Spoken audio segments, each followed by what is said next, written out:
Sorry. Okay. One story that I was told from my mother was when she was 3 years old. My grandfather and my grandmother used to live. They all used to live in Manhattan, in 38th Street and 11th Ave. So one day my grandfather left them because he was cheating on my grandmother with some other girl. So as he was cheating with her, with another girl, my grandmother just decided to like leave Manhattan, and she didn't want to live there anymore. She moved to the South Bronx by herself with her daughter, my mother, and afterwards they found that it was just different. Like they moved to the South Bronx in 1981, and to my grandmother it was very scary because there was a lot of abandoned houses and everything was thrown out. It didn't look like now. Like now the Bronx looks way better than before, but there was a lot of drug addicts and crackheads. It was just a lot of empty buildings, like just thrown like a garbage. But yeah, people would like burn buildings so they could get insurance for the money.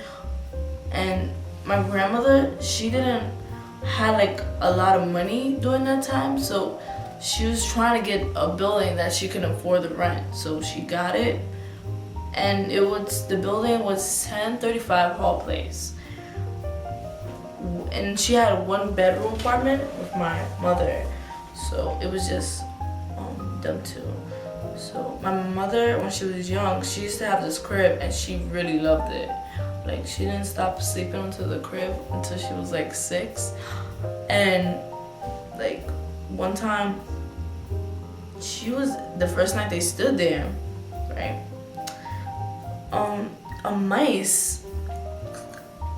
There's a lot of rats and mice in the buildings back in the day. Well, there still is, but like it was more. And there was holes on the wall of the building, like on the ceilings, holes. And then one time, my mom, when she was laying on her crib, one mice fell on her freaking crib from the walls.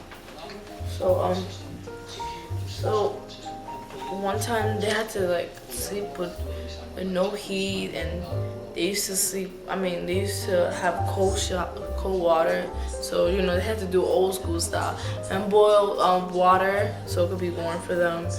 And it was just kind of hard to like, it was something so new because they never had that when they used to live in Manhattan in an apartment. They used to like never had that, but when I came to the Bronx, it was just new. But the good thing about it was that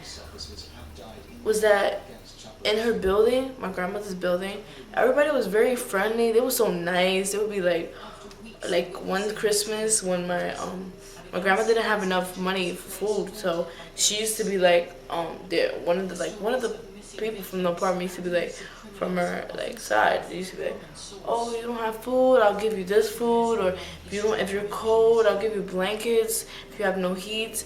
And there was just, the community there was really nice. Everybody was friendly. She had a lot of Puerto Rican, Dominican friends that she had in the building. The one thing that I learned from the story was that there's always a helping hand. There's always somebody to like help you, even if you don't have a family member. There's always like a friend that could like you could put your whole trust to, and they could help you out. Like those people in the building really helped my grandmother out. She made a lot of friends because she was a single mother, and they understood what she was going through and stuff like that.